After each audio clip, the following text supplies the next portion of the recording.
Hey everybody, it's Master Gallengeist here, bringing you my review for the latest episode of What We Do in the Shadows, Come Out and Play.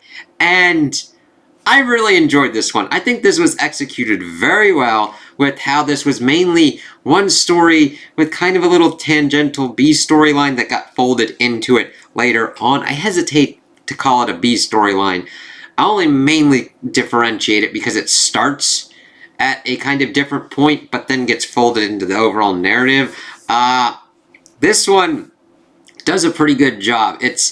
I would definitely hold it within the ranking of the trial one because of how many different vampires are involved. We get a little bit of a cameo thing going on, not to that level and degree, but we also then get character development, mainly focusing on Nadja and Laszlo, but also on Nandor and the Guide, as well as Guillermo and his cousin Miguel. So, we see that we start off that the Baron is being honored with an Eternal Lifetime Achievement Award, and everybody's like, ooh, let's get fancy, see what's kind of going on here. And, of course, the title's the thing from the whole kind of Warriors thing. Colin even brings this up as everything kind of starts to, as we get into the beginning of what's happening before everything kind of like turns to shit. But we see that they're getting ready to go. Guillermo's like, oh, where are we going? We are going to this kind of thing, and you've rejected your vampire family, and you're not part of this vampire family, so fuck you. But of course, Cravensworth's monster is able to come with them as well, and it's just like, oh, okay. So then Guillermo pretty much goes off and is trying to bond with his cousin Miguel. They really kind of their mothers really want them to kind of like work together and really be friends, but they have had issues, and he just kind of like rags and really kind of like, it's that typical kind of family, like, oh, you shit on somebody, but you're trying to show that you care. It's like, just ask if they're okay, because it takes a little bit before he kind of like gets into it, like, we didn't really see you that much, we were worried about you, who's your best friend? Nandor, your ex-boss that's like really shitty to you? What the fuck's kind of going on with this man? Before his stuff kind of like gets back in, because they meet at a batting cage and kind of do that kind of stuff, where Miguel is just kind of like ragging on him and like fucking around with him. Not too much. It never gets to the complete level of complete abuse of just like beating the shit out of him, but it's that kind of stuff where he's invading, where I'm seeing that he's like invading Guillermo's personal space and being like, I don't really want to be messed with like that. And then kind of messing with his kind of concentration, whether intentionally or unintentionally, as Guillermo gets like hit by some baseballs and just like, oh, damn, whatever. But let's get to the vampires and then wrap them back in. So they go. We see that Jerry's done this whole kind of thing, and that he's introducing the Baron. Oh, the Baron is going alone. The sire has to stay home and watch over Guillermo's like fucked up spawn things. They had an issue with the sitter and everything like that, so that's why the Baron was going by himself. He's like all pimped out and everything, and Jerry's doing his best to kind of MC him and bring him in before he starts turning it to pretty much asking why they hadn't taken over the New World, and pretty much questioning the Baron's leadership and being an outright dick. The guy's like, what the fuck's kind of going on here? And the rest of the housemates are like, what's kind of happening here? Why the fuck are you fucking with him? And Nadja pretty much goes up there to kind of defend him and everything like that. And of course, Jerry, of course, is crouching this, oh, I'm just asking questions and everything. Just being an outright dick. You don't have to do this. And it's kind of cool to see all the different kind of vampires, because we get like the Warriors ones, we get these like high school girl ones, all these different ones, because this becomes important later on as they're pretty much trying to escape, because the monster decides to pop Jerry's head. Not completely on the level of the technicality of like Game of Thrones, but still, because we don't get that up close of a shot, it's still documentary style, and then he like crushes his head and rips it off, and a really good, the effects in this were very well done and executed, because Jerry's body walks a little bit afterwards and then falls down. It's like, holy fucking shit, that's really kind of cool. Before things start going kind of crazy, and everyone's like, ah, get them. And it's like, ah, shit. As they start turning into bats and kind of like running around, kind of running away. And we see the rest of the vampires kind of going as well. And we see that the housemates are trying to escape. They're trying to figure out what's going on. The guy's like, I'm sorry, I didn't know what was going on. They don't know where they're at. They don't know how to get back to their home. It's kind of crazy as they're trying to figure out what to do next. Let's see.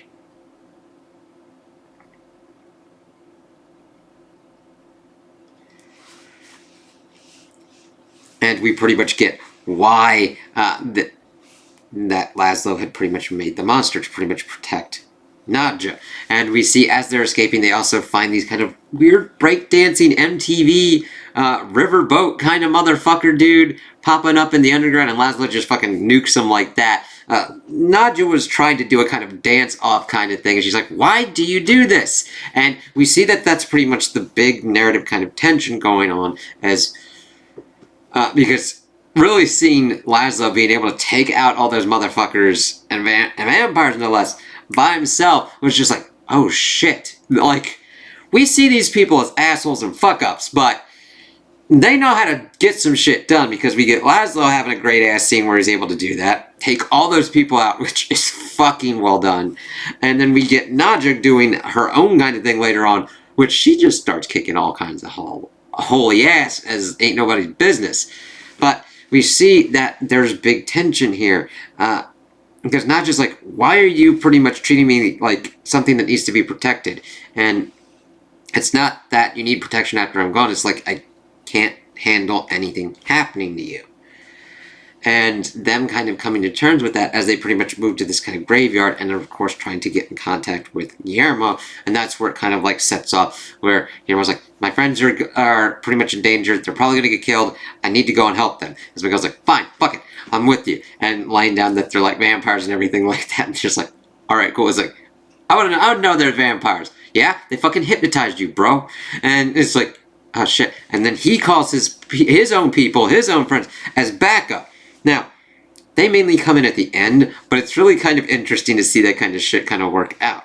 So, as they're trying to compete to try and find them and figure out where they're at, that's of course where we get the whole other kind of bit, where Nandor is attempting to pretty much woo the guide, and the guide's like, listen.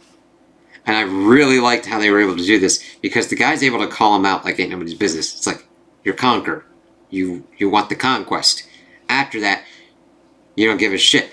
Pretty much listing off all of his relationships, and after the chase, how he's failed and done nothing. And she's like, no, there's no way, nothing like that.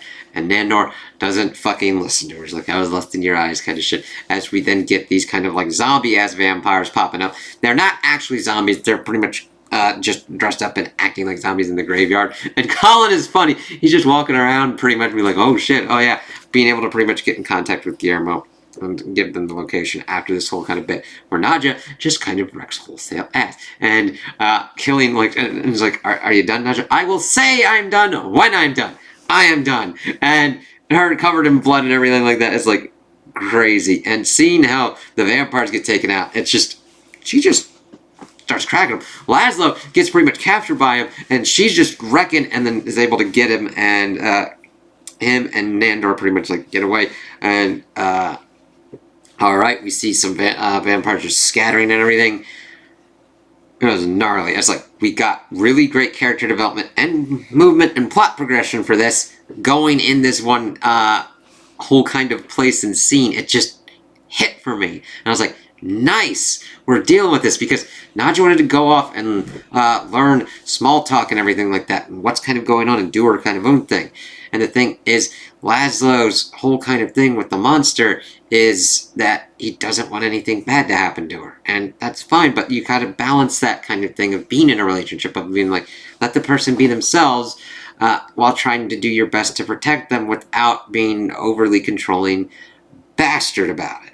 Laszlo has not reached that point, and seeing their conversations here, I don't think he would reach that point. But I'm glad that they kind of had this miscommunication and were able to come together and have this kind of nice moment. So they then pretty much set off and are in this kind of coffee shop where Guillermo and Miguel kind of pop in.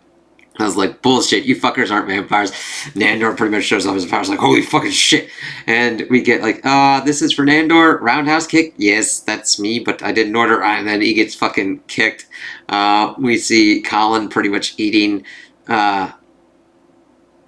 you could say drinking, but he's more eating the whipped cream off of this weird latte fucking thing, as we see that they are struggling artist kind of barista vampires, where they pretty much just kind of wreck Nandor's shit a little bit before Guillermo's like, yeah, you also have Van Helsing blood. And they fucking start fighting and taking on the vampires. Again, very well done and executed, because we shift focus from the vampires also to Guillermo and Miguel, and we don't lose track of the action. It isn't shaky cam. Whenever the action is the focus, it is the focus.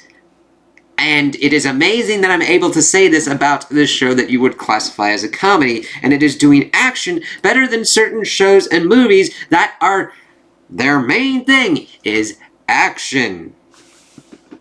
So, I'm gonna fucking miss this show, and it's great because another hardest scene, which is a great, funny fucking thing, is that Miguel's trying to find weapons, and Leslie's like, yes, use the bat, and every time he would say bat, he would transform into the bat, and then he's like, boom, boom, boom, boom.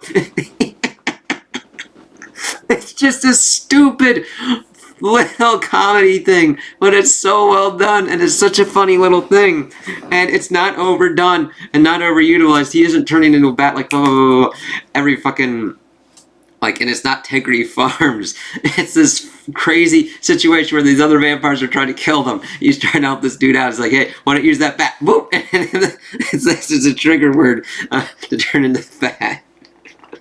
Oh, goddamn. So, Guillermo and Miguel are able to take out the barista vampires, even though they don't call themselves barista vampires. They then get home, and the Baron is kind of pissed. Mainly because he wanted to kill Jerry himself. The monster then pops up because he's been gone for a little bit. Says, here's the head, it's a gift for Nadja. And it's like, yeah, just lay that shit there. So they're trying to figure out a way to kind of fix this scenario. So they pretty much set up another kind of gathering meeting where the Baron just pretty much tried to quell any dissent that would be a threat to his power. Thing is, I don't know if this goes completely exactly his way, because he's like, yeah, pretty much laying out his plans, not really kind of big ones. I'm glad we're done with Jerry, and then wanting to see if there's any questions. One dude's pretty much trying to ask one, and then the monster kind of pops back up, crushes and rips the head off, and then we also see that somebody else, this being, let me see, Eric from True Blood, Alexander Skarsgård, is like, no, I didn't, you answered my question. It was just a cool little thing. I'm like, yeah! And it's again, how it's executed. I don't need a cameo of somebody to just completely wink, unless that's the objective of the, like, winking at the camera. I'm fine with that, but it's well done and well executed. This, it didn't take up a lot of time. It was pretty well done and showcased that it's like, yeah, you got your stuff. So now we've got the monster pretty much almost acting as muscle for the Baron as well, kind of similarly under the Baron's orders, if he wants to kind of play it that way. So I think it kind of achieves the Baron's objective, though I think he would have rather have killed the vampire himself, and definitely would have killed Jerry himself. So we'll have to see what else kind of pops up from this. We've only got 2 episodes left, which sucks, but I'm fine with doing it where a show ends when it needs to end, and everybody involved is like, all right, we're good. Let's end this when we need to, and how we want to end it. So I can't wait to see what's going to happen. We'll probably couldn't get a resolution for Canon Capital, I believe, in the next episode, because I would want the finale to pretty much deal with the housemates. I think it'll be hilarity. We'll have to see what kind of goes on, and I don't even know how this one is going to end, because there's a lot that they could do. And I'm glad we're getting resolution. Hopefully we see Laszlo being brought in to the Canon Capital to just fucking tank ass the fucking shit and see what kind of goes on. Maybe we get that Guillermo takes over Canon Capital and does his own kind of thing and has it while still working with the vampire housemates. We'll see. There's a lot of different kind of ways, and I hope that it continues this trend and just goes out fucking vampire people blazing and really hits, because this episode fucking hit it for me. And if it didn't for you, I completely understand that and I completely get that. And that sucks, and I get that. I've had episodes in this show that have really not hit with me too. But I really found enjoyment in this, and I hope that they continue it going forward. So those are my opinions on the episode. Tell me what you guys think in the comments below. If you liked it, if you didn't like it, if you agree with me, if you disagree with me. Also like and subscribe, and I hope you have a good day.